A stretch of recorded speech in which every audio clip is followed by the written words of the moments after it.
بەڕێزان باز لەوە دەکەین کە کۆبوونەوەکانی پەرلەمانی کوردستان دەست پێ دەکەنەوە. پەرلەمانی کوردستان بۆ پەکی کەوتووە، بۆ کابینی دێمی حکوومەت هێرەمی کوردستان پێک نایە یەکێتی و پارتی لەسەر چی ناکۆکن؟ ئایا ئەوە یەکێتی دەیکا عینادی سیاسیە یان نا تێپەڕاندنی ئەو قۆناغەیە کە با مشتێکی پارتی دیموکراتی کوردستان ڕازی بێ؟ گفتوگوێم پرس و باس بابەتان ناکەین لەگەڵ بەڕێز خاتوشنیار ئەنوەر ئەندامی پەرلەمانی کوردستان. خاتوشنیار سڵاو لێبێ. سڵاو ئەم کات بەخێر سەرچاو زۆر بەخێر بی سەرچاو. با سەرەتا بۆ یێربینەرەکانمان لەسە دڵنیام دەڵێن پرسیاری ئەوەی لێ بکە ئەو دەیوێت ئەمە ژماری من نییە و کەچی خۆی ژماری منی پڕ کردوێتەوە. دوێنێش لە میدیاکان جارێکترم بابەتە کەمێک وەکو دەڵێ گەرم کرایەوە. تۆ ژماری منت پڕ کردوێتەوە؟ بنەمەوێت لەوە دەست پێ بکەم بەڕاستی کاتێک کە تۆ خۆت ناوە دەوڵەت تۆ چۆن دەست ئەبەی بۆ موچەی خەڵک یاخۆ دۆکمنتی بە باقیکردن یاخود ناسنامەی کەسی بەبێ بڕیاری دادگا بڵاوی بکەیتەوە. یعنی ئێستا من کۆمەڵێک ڕەچەتەی دەرمانی ئەوانم لایە کە چۆن بە پارەیەکی زۆر و زەبن ئەمایان کڕیوە، ئەمە من بچم بڵاوی کەم ومانای چییە؟ واتە ئەمە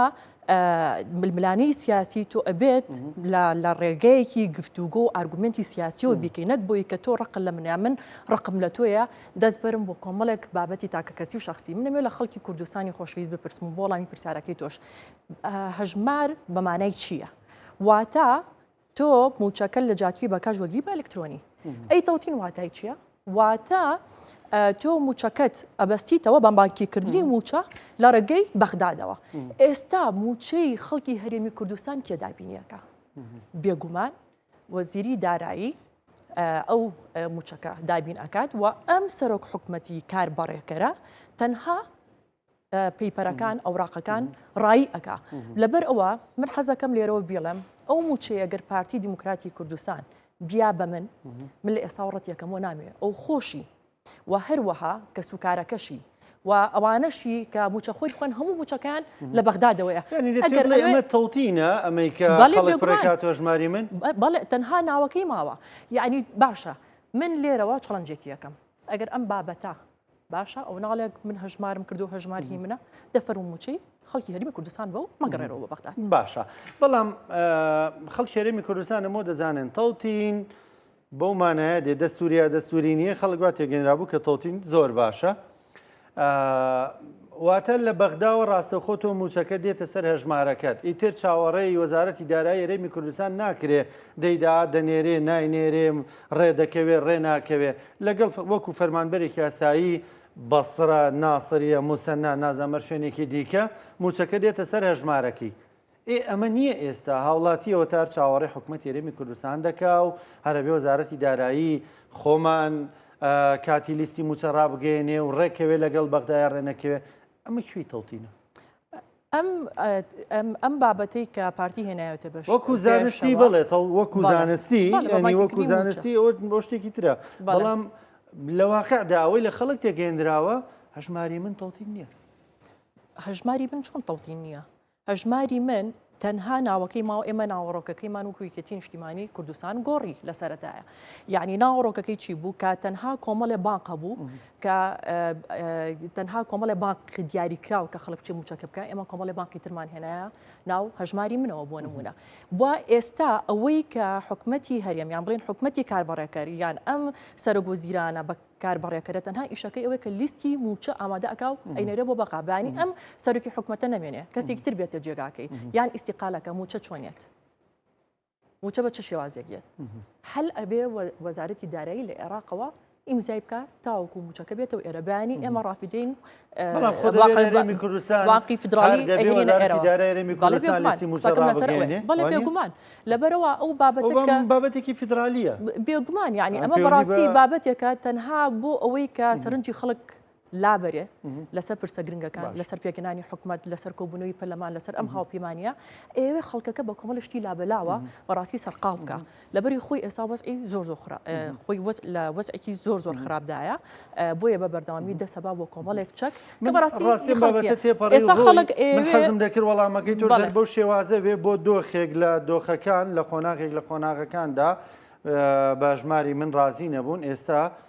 دوجار تۆش لە چوارچێوەی سیستەمی هەرێمی کوردستاندا کە هەژماری من کاری پێ دەکرێت خۆتان تۆمار کردو تۆکو هەوڵاتیەک وەکو فەرمانبەرێک وەکو پەرلەمانتارێک ئاسای موچی خۆت وەربگری بە پێی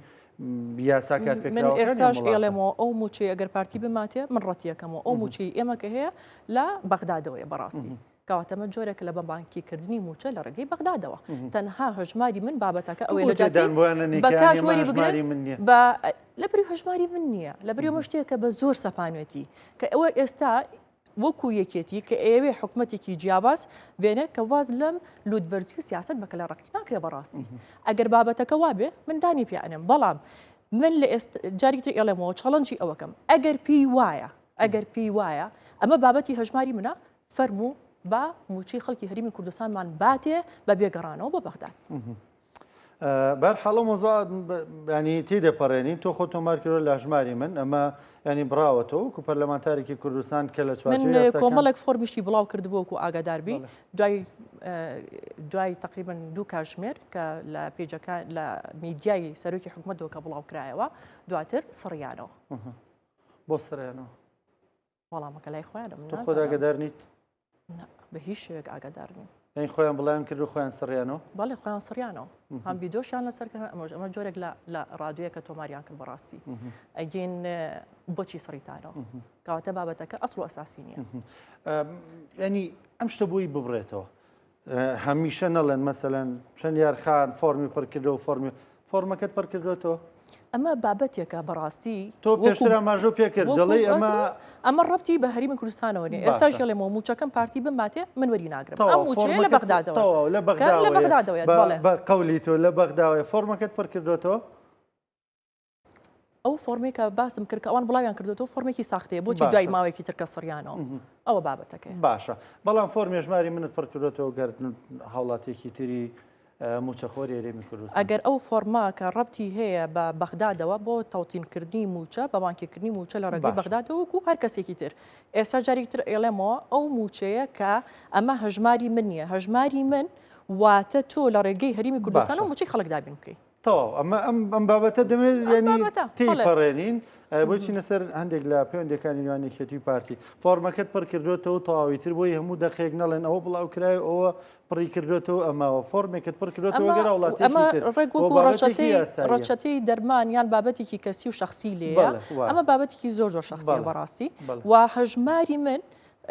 بۆکو کاک باڤڵە لێ لۆمارێ بەڕاستی ئەو هەژمارە تەنها ناوەکەی ماوە ناوەڕۆکەکەی کامل یەکێتی دەستکاری کردو و گۆڕیوێتی بەڵام لەسەر ئەوەی بەلودبەرزی کردوێتەوە بەڵێ دەستخۆش بێنە سەرەوەی یەکێتی و پارتی بۆڕێک ناکەون و بێوەشمان لە بەرچاو بێ هەوڵێک هەیە بۆ زۆرێک لە کۆبوونەوە دانیشت لە نێوان یەکێتی و پارتیدا بۆڕێک ناکەون ینی کێشەکان ئەوەندە زۆرە لەگەڵ یەکتریدا ئێمە بۆ ئەوی لە یەک هاوکێشەتیە بگەین کە ئێمە زۆر کات لە دروشمەکانمانە لە کاتی بانگەشی هەڵبژاردن هەتاوکو ئێستا وتومانە حکومەتێکی خزمەت گوزار حکومەتێک کە هاوبەشی ڕاستەقینە ئەمە بەمانای چییە هاوبەشی ڕاستەقینە واتە کۆتایی هێنان بە تاگڕەوی بە بڕیاری تاگلایانە چونکە ئێمە کە حکومەتێکە لەسەر چ بنەمایەک پێگێ هەموو حکومەتێک لەسەر ژماری کورسی پێک دێ یەکێتی لەسەرەتەیە بەڵێ 23 کورسیمان هەبووە بەڵام ئێستا هاوپەیمانێکمان هەیە کە ژماری کورسەکانمان بریتێ لە 39 بەرەو زیاتری ژەڕوە باشە کەواتە ئێمە حکومەتێکی 50-50مانەیە حکومەتێکمان ناوێت تەنها ڕووکەش بین بەشداری ڕاستەقینە چێلاوانی خەڵک لەم بابەتەیە هەندێک جار بەهەڵەت تێ بگەێنرێ کە ئایا یەکێتی تەنها ئەوێت پۆستەکان وەربگرێ نەخێر بۆ جایە لەگەڵ دابشکردنی دەسەڵاتەکان لەکوێی دنیاە هەبووە تۆ هەموو جونگە گرنگەکانی حکومڕانیت لابێ بەڵام بەچی ئەم جونگە گرنگانی حکومڕانی بەدەستێناوە بەپی کام یاسا کە تۆ لە 2013ەوە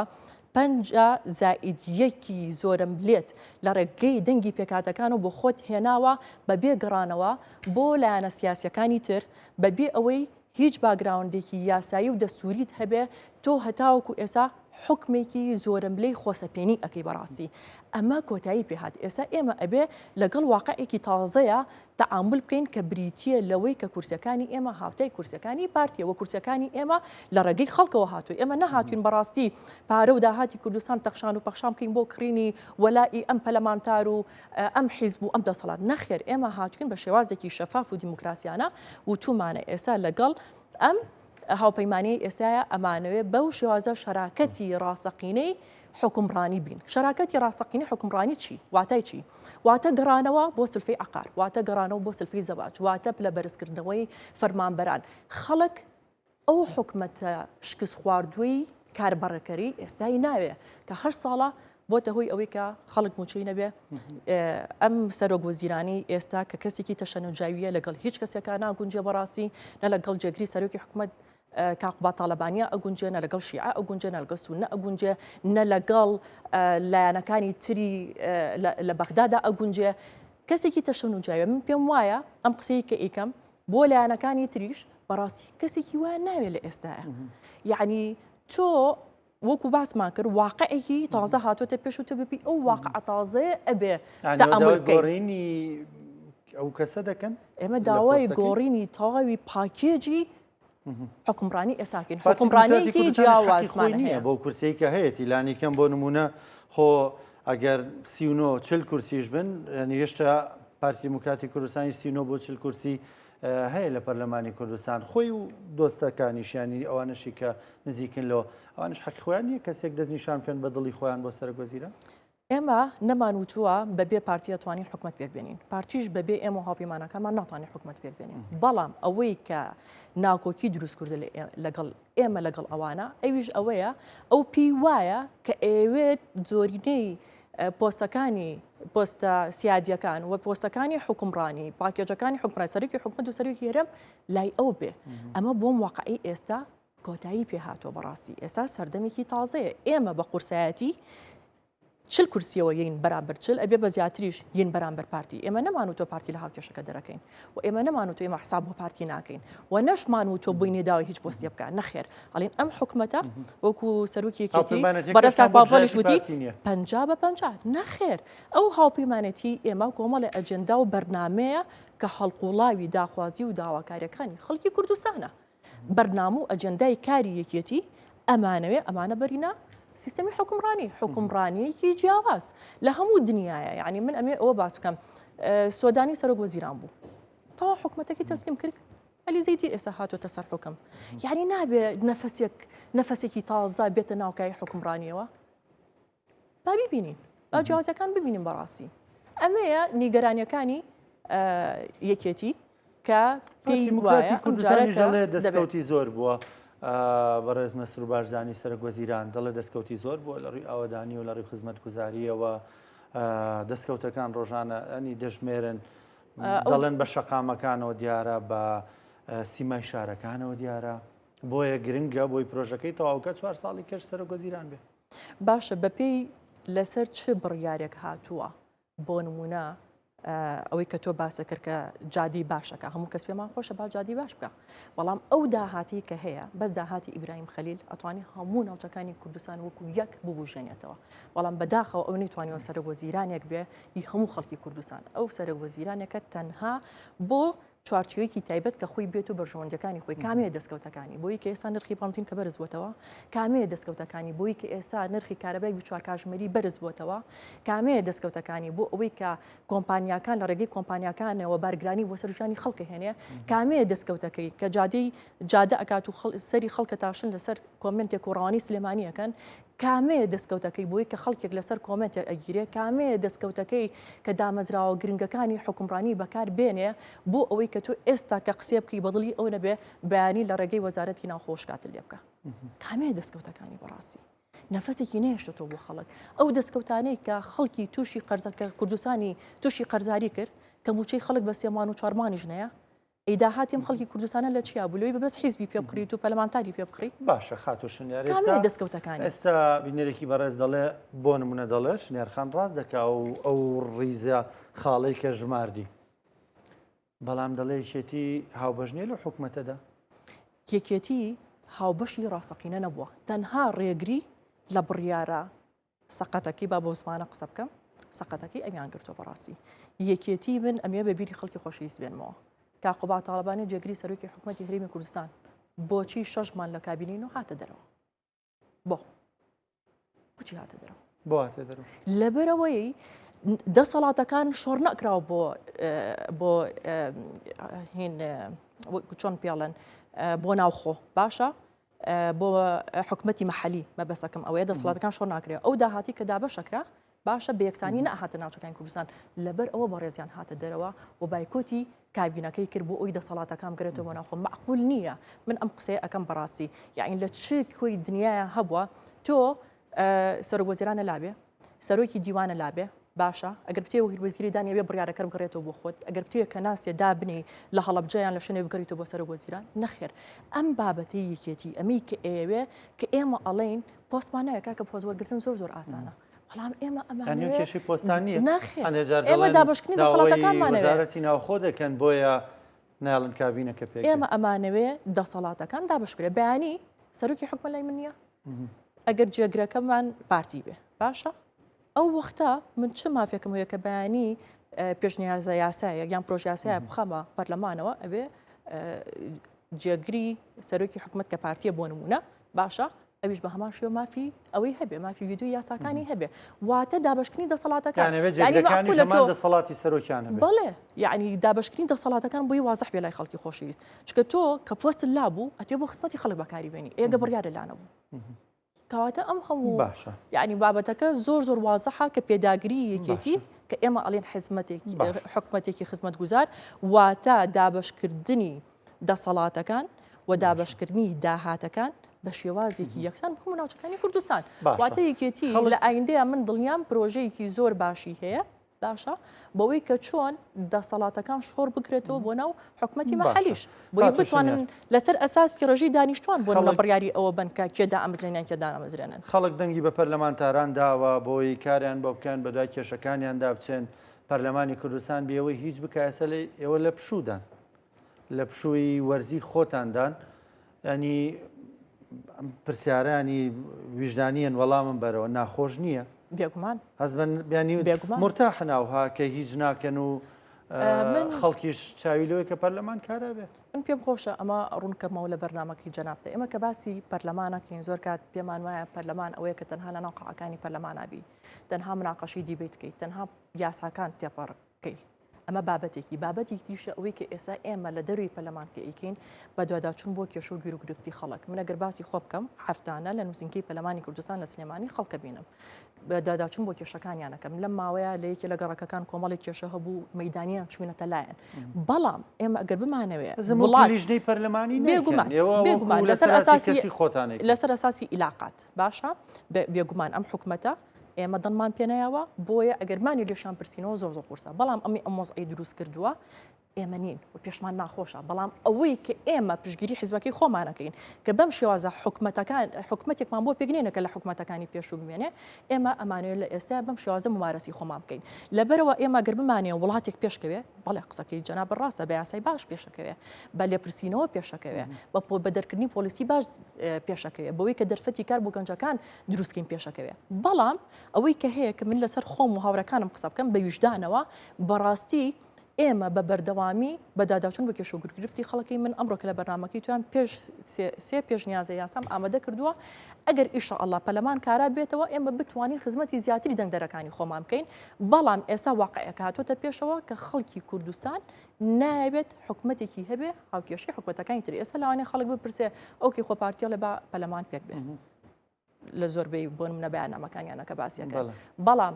پەرلەمانێک بەدڵی بەرژەوەندەکانی خەڵک بەدڵی لایەنەکانی تر پێگیە منەوێ ئەوە بە بیری خەڵکی خۆشەویست بێنمەوە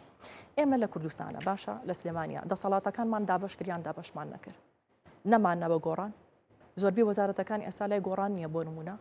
دابشمان کرد لەبەرەوە ئەبێ پارتی واز لە کەلەڕەقی باشە لە لوودبەرزی بێنێ سیاست بە کەلەڕەقی ناکرێت واقعێک هاتوۆتە پێشەوە بەڕاستی بێتە سەر مێزی گفتوگۆ حکومەتێکی 50 بە 50 حکومەتێک لە بەرژەوەندی خەڵک وێنە لە بەرژەوەندی کۆمپانیاکان ئەوەیە بابەتەکە